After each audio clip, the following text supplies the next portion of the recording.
ਗਈ ਕੀ ਮੁਸੀਬਤ ਹੈ, ਕਿੰਨੀ ਗਰਮੀ ਹੈਗੀ ਏ।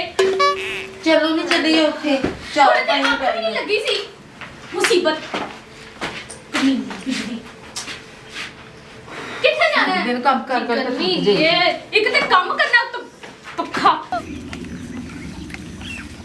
ਕੀ ਚੱਲ ਪਾ ਲੈ ਬੋਲੋ ਕੀ ਹੈ ਕਿ ਤੂੰ ਛਾਂ ਚ ਪਾ ਲਈ ਤੇ ਮੈਨੂੰ ਧੁੱਪ ਵਾਲੀ ਜਗ੍ਹਾ ਦੇਤੀ ਹੈ। ਚੁੱਪ ਕਰ ਨਹੀਂ ਚਿਮਟੀਆਂ ਜੀ ਕੇ ਬੋਲਦੀ ਰਹਿੰਦੀ ਹੈ ਵੱਡੀ ਹੈ ਤਾਂ इसका मतलब क्या?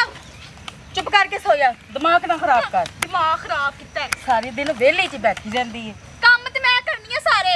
ਤੂੰ ਕਰਨੀ ਹੈ ਤੇਰੀ ਸਿਹਤ ਵੱਲੋਂ ਲੱਗਦਾ ਹੀ ਨਹੀਂ ਕੰਮ ਕਰਨੀ ਤੂੰ ਤੂੰ। ਵੇ ਕੰਮ ਨਹੀਂ ਕਰਨੀ। ਚੁੱਪ ਕਰ ਸ਼ੋਰ ਨਾ ਕਰ ਸੋ ਜਾ ਦਿਮਾਗ ਨਾ ਖਰਾਬ ਕਰ। ਮਰਨੀ ਹੈ ਜੀਏ